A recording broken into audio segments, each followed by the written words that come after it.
I want you to imagine that you're in this world and you have no say-so. You can't think on your own. You can't express your opinions, your views. Imagine that we're living off one person's views. We can't worship who we want to worship. We can't say what we want to say. We can't even write what we want to write. Imagine sitting there and the teacher asks you a question. You want to say something different against a person, and if you say it, you're doomed. Or you're dying. Or you're executed. How would you feel living in a society where you can't speak for yourself? You can't say what you want to say. You can't write what you want to say. You're living off one document. You're living off one book. You're not living off the Bible as if you wanted to live off the Bible. You're not living off the Quran if you want to live off the Quran. You're living off one book. Just imagine, before I go into my speech. My speech today is about Qaddafi. Muammar Qaddafi. His principles and ideologies are morally wrong and unjust to the Libyan people.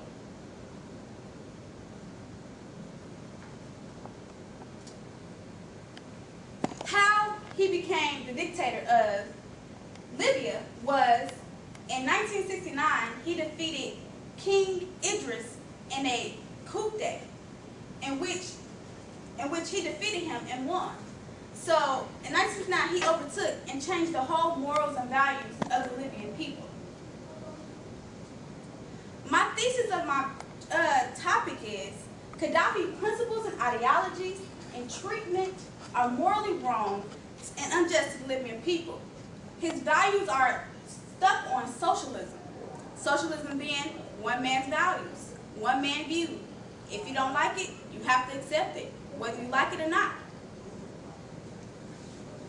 This man focuses on a sociology being the Green Book. The Green Book is built on 4 principles: socialism, nationalism, economics, and oil. This is what this man focuses on. This is all he cares about. He just wants power. This is the Green Book, and this is how it looks. This is him writing. He created the book in 1973. He made it so that the people can live off what he says and what he only says. Nationalism. This is when he abused the people. This is when he overtakes the power. You can't say what you want to say. You want to know all the things that he has done to these people for them speaking up or speaking out. As when we first came to this class, Dr. Hasan explained to us how he was put into confinement because he wanted the students to express themselves. He wanted them to speak up for themselves. How would you feel if you can express your opinion in this class? How would you feel if you can express your opinion to the world? I would go crazy. Exactly. How would you feel if in America, we have we have groups such as the Tea Party and how they speak against the government. They can say what they want to say. They can't say exactly what they want to say against the government. They can't say they're going to kill the government. But they can say what they want to say against the government. Their own views and values of how the government should be ran. These people they can't even do that. I'm going to give you a list of things that this man has done. First, a British woman was killed by the Libyan embassy. Her name was Yvonne. Her name was Yvonne. And what happened was she was at the embassy. These mobs. Libya is run off mobs and gangs. Somewhat like Chicago is, but it's even safer than Libya, being a Libya. They're run off mobs and gangs, and if you speak against them, they're going to automatically kill you in an instant second. She was killed by this mob, and no one ever got charged for it.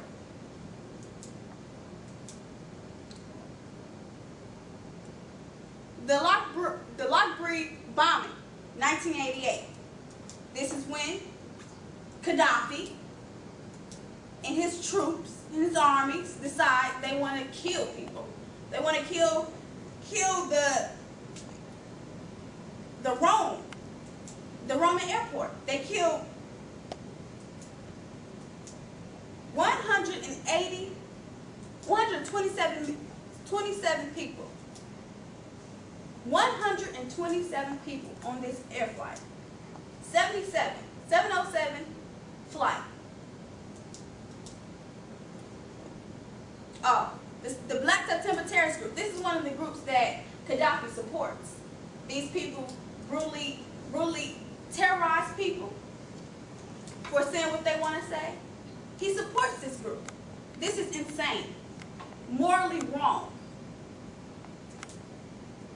The prison conditions.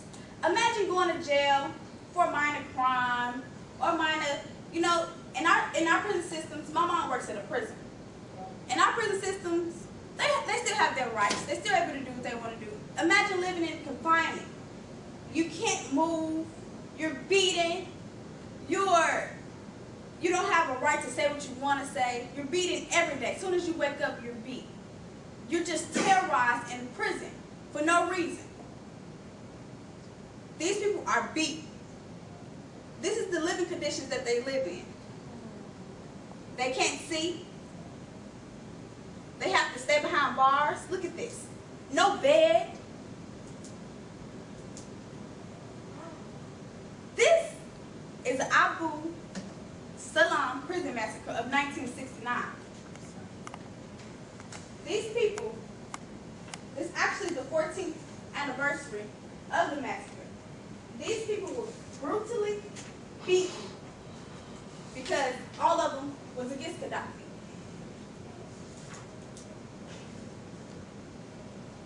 Brutally beaten. Today, in Libya, they're rallying against this massacre.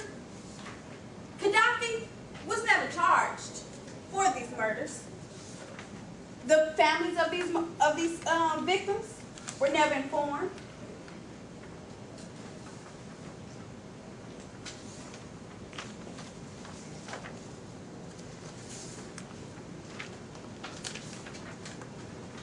We're never informed, but yet he's still the dictator of Libya.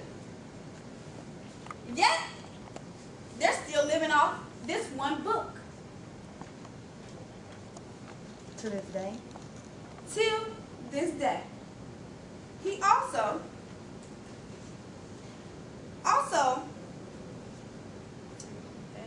he orders people who decides to not live in Libya anymore, the Libyan people, he orders them to die. They're considered stray dogs. And once a stray dog's return, they're dead. Because you chose not to live in my country. You chose that you wanted to live in a free world and you wanted to express your opinion.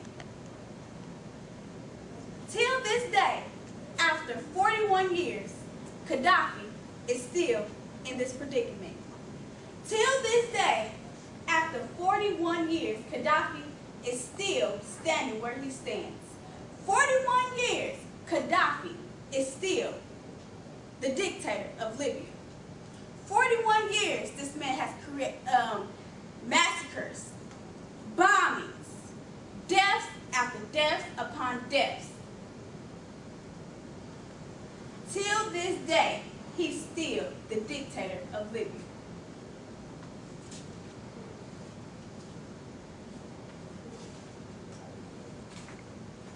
In conclusion, although today you don't hear much about Qaddafi, although he's in the news that he's been sued for $2 billion for the murders and the semantics